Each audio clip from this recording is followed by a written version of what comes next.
tuzo za Oscars. Mtu mweusi kwa mara ya 6 kwa wanaume amebeba tuzo, Michael B. Jordan. Hii ni heshima kubwa sana kwa watu weusi. Hii ni moja kati ya heshima kubwa sana kwa tasnia ya filamu nchini Marekani. Ukiangalia safari yao ni safari ndefu sana. Kwa sasa hizi ni Oscar ya 98 toka imeanzishwa miaka 98 iliyopita. Sawa. Kwa sababu ilianzishwa mwaka 1929 na tuzo ya kwanza ilitumia dakika 15 tu. Hakutaka mambo mengi. Yani watu walipewa tuzo, baada ya kupewa tuzo zoezi kali limefungwa, watu wakaendelea na shughuli nyingine. Wakati wanazianzisha mwaka 1929. Sasa mambo ziko nyingi.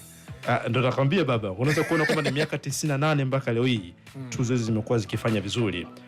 Ukiangalia tuzo ya Oscar ni tuzo ambayo upewi fedha, lakini ile tuzo yenyewe ni heshima tosha. Cha kwanza inakupa endorsement, inakufanya uaminike. In terms of kwamba kupata kazi nyingi za kuigiza, makampuni unajua kama kuchukua kama kwa brand ambassadors na vitu mbalimbali. Kwa ukiangalia ni moja kati ya tuzo ambayo ina heshima kubwa duniani. Kwenye movie hii ndio tuzo ya mwisho Oscar. Hakuna tena tuzo nyingine kubwa kama hii.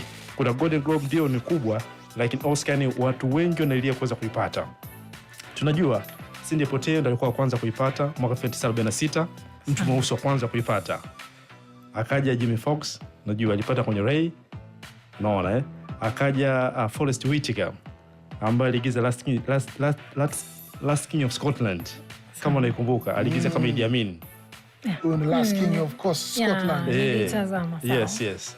Alafu mwingine aliyekuja alikuwa ni Jimmy Fox pia.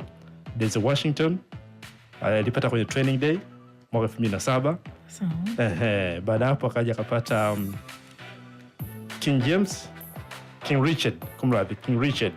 Ilikuwa ni Will Smith mwaka 2022. Alafu hii mpya ambayo imekufanyika jana ndio ameweza kuipata Michael B. Jordan, inakuwa ni 2026. Kwa hiyo inakuwa ni moja kati ya tuzo kubwa sana. Na ukiangalia kwa mfano movie ya Sina ambayo Michael B. Jordan ilikuwa na nomination 16, vinyang'anyiro 16. Vinyang'anyiro vingi. Imefanikiwa kupata tuzo 4. Battle to Another imeweza kupata tuzo, imepata kwa nominated mara 13. Imepata ongoza kupata tuzo 6. Kwa hiyo ndio inaongoza.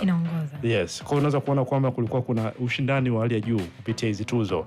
Lakini kizuri zaidi wengi wamepongeza kuweza kuona Michael B. Jordan ameweza kupata hii tuzo kwa sababu ilikuwa ni kilio cha wengi, wanaamini kwamba Sina ilikuwa inastahili kuweza kuwa kinara kwenye tuzo hizi. Lakini unaweza kuona kwamba pia director wa movie yamepata best script writer. Unajua mwandishi wa script bora. Tuzo kubwa. Yes. Imeenda kwa director. Kwa hiyo ni moja kati ya heshima kubwa sana kwenye filamu na imekuwa imeleta utofauti mkubwa. Na kizuri zaidi ukiangalia watu ambao wametaja hapo takriban 6 au 7, Michael B. Jordan anakuwa 8 katika watu weusi.